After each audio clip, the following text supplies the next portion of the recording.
tough questions, new insights, diverse perspectives.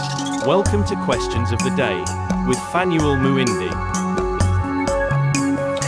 Okay, everybody, welcome back to Questions of the Day on SAI TV. And today we have a special guest, Adriana Bankston. She's no stranger to SAI TV. She's been here before. So we have her back because an event just took place that we knew that we needed to have her here because she attended the event. So this was the listening session hosted by the White House's OSTP on open science possibilities for training and capacity building, perspective from the early career researcher supporting community. Adriana, welcome to SAI TV. Thanks, Fanuel. Good to be back. Wonderful. Now let's just get right to it. So this was a convening. They were listening, right, for the community and their take on open science, career development, a whole variety of issues. And so to give everybody a quick review, they had everybody sort of go take 2 minutes or so to give their take. And the participants were quite diverse, as young as an 8th grader that was there, which I was very impressed by. Adriana, you spoke at the event. Tell us what you told them. Yeah, just briefly told them what the Journal of Science Policy and Governance is and what we do and how we support the next generation and science policy. Of course, because it is an open access journal that is peer reviewed, I wanted to essentially use it as a resource for the community, for them to know that we exist, who we are and what we do, and the different opportunities we provide, as well as discussed our open science issue, actually. So very topical. We published a special issue last year with UNESCO. I can go more into that, but that's a really good example for how trainees are driving the future of the field, and that was a lot of the discussion.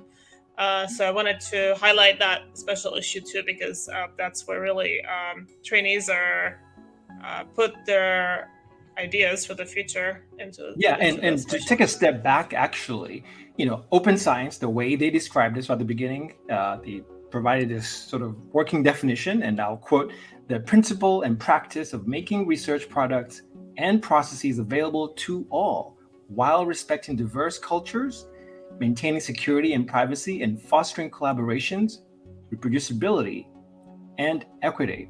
So there's a lot in there. Adriana, for you, what does open science mean for you and for the journal, JSPG? Yeah, I think when you think about open science, you think about open access, right? Access to research, and because we're a research publication, right? So there's the rigor of publishing, really, I think, ethical science and evidence-based research. I think we also, part of the special issue, address a number of facets of open science, which are not just the publication, but just open science best practices, incentives, data, infrastructure, and also international cooperation and citizen science. So it's really a broad topic. One thing that is very pertinent to this definition, I think, is that JSPG, because we publish so many papers from students, we don't charge students for publication fees, and that's one thing that came up, right? So a lot of the financial barriers that people have, and also taking into account diversity when it comes to who submits to a journal and what that looks like in the final issue. Yeah. Those are two things that we really value in what we publish, and again, try to overcome some of the barriers that were brought up. Yeah, and for the journal, you are providing this platform, right? If I may say so, where early careers and others can showcase and share, right, their insights. In fact, we had one such author a couple months ago, Rania Verk, right? And so can you tell us more about the strategic decision making here? Because I understand you now have a new call for papers as well, right? With the collaboration with JSPG, Sigma Xi, and the Ritalin Foundation. What an amazing collaboration, just if I may say so. Thank you.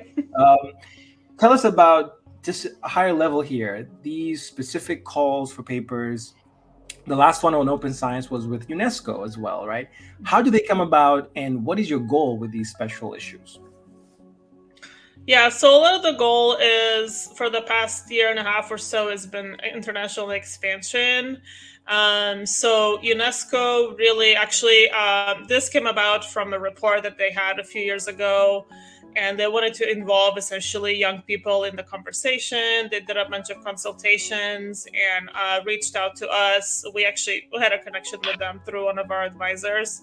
But essentially, they were looking for young perspectives on the topic. And so that's one of the strengths that JSPG has. And this happened repeatedly, that large organizations that didn't really have early career representation were reached out to us to develop these discussions and publications where the young voices were really showcased. So that was one example. I think in terms of strategy, part of it is we wanted to be in certain countries. So a lot of our partnerships come from wanting to expand to certain parts of the world, or with different organizations strategically that we haven't worked with. So this is our third foundation. So we worked with Lansbury and Kavli Foundation before.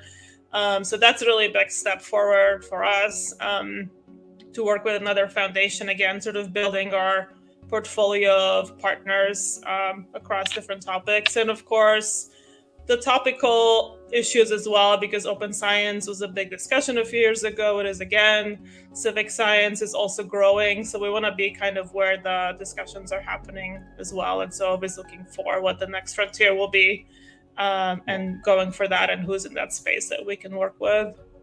And actually, in your sort of statement when you were sharing it with the listening session, you had mentioned it, like a JSPG as a resource, right? For those, especially for OSTP that's putting together this sort of high level summary, to read some of what has been published, right? Especially on the UNESCO collaboration on open science, right? So I think it's great to see that. Can you give me your sense? You were there at the session, I believe, for majority of the time. What were your key takeaways from the listening session?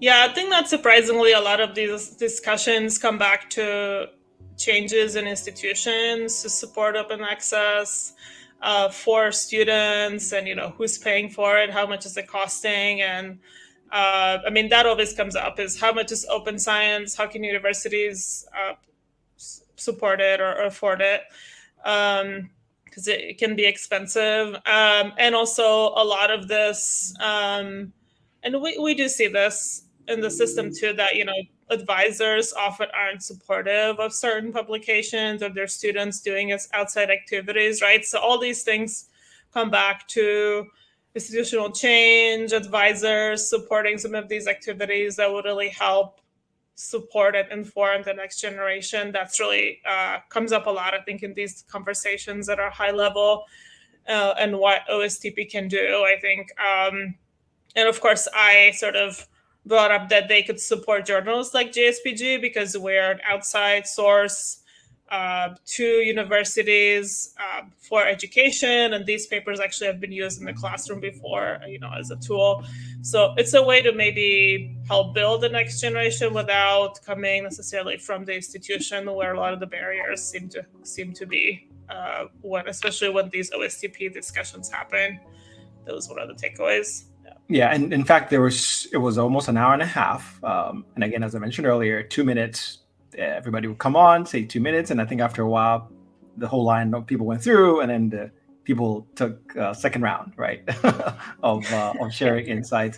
And you're right, there were so many insights there: funding, talking about infrastructure, collaboration came up quite a bit, right? That there's some other areas that may have solved some of these data, issues that may be there, and open access and so forth. And so maybe we could share there. So what do you hope comes out of these meetings, right? Because I'm assuming you've been to several listening sessions in the past. What is your hope for this one in particular? Yeah, so it sounds like there'll be some sort of summary. I mean, there's hope that these recommendations will lead to change, right? That they'll fund maybe certain programs, or universities may be able to take advantage of some of these things, because a lot of times coming from OSTP, sort of trickles down to universities who may be able to do something, and then if it comes back from a higher level, it may actually push some change happening in institutions to support some of this work and really incentivize trainees to take advantage and advisors too, right? That's where a lot of the stops, unfortunately. So obviously hope for culture change even a little bit after these discussions, that something will happen and it'll move the needle a little bit down the road. Right. And I want to give you space as well to give a plug-in for your new call for papers, right? The collaboration with Six Sigma Xi and the Ray Talent Foundation. This is specifically calling for insights on civic science, right? If I understand correctly on there. And I believe open science, has some stake in there as well, right? In fact, I think one of the young people that shared their insights talked about how important it is to have to do public engagement. You need open science, right? Mm-hmm. You need that data to be accessible, because then those who are doing citizen science and all the other projects can have access. What do you hope to see with your recent call paper or JSPG? What do you hope comes out of that? I think it's an interesting topic. As I said, it's a growing field and a lot of students are interested. I think as per usual, we do a science policy writing training. We do some discussions, high level topics, and hopefully we'll hear from folks who are really at a high level of experts in the field. Again, I think we want to see, what the next generation thinks about this field and where it can go, kind of driven by these conversations. There's a lot of facets to civic science, I'll be honest. I'll be learning along the way as far as how there's so many aspects to it that I think civic science itself has so many different things you can write on and think about. And again, kind of comes back to helping trainees kind of bridge the gap between science and societies. So I'm hoping that they'll use some of what they're working on to publish here, but also, just if they're interested in the topic and working on a publication, we hope to see that. And again, could be really interesting, actually, especially with a international angle and how this looks, maybe in different parts of the world. What do we mean by civic science? There's so much that can be done, I think, with this topic. So excited to see what'll happen. That's awesome. And we are going to be right here waiting to see what happens. In fact, we welcome you back again, as always, to come and tell us when the issue gets released, as the papers start coming out. In fact, maybe we can have some of the authors come by and tell us what they wrote about. And so with that, we want to keep talking, but we cannot, sadly. So Adriana, we're going to wrap it up there, and we look forward to having you back very soon. Thank you. Appreciate it. This was SAI TV.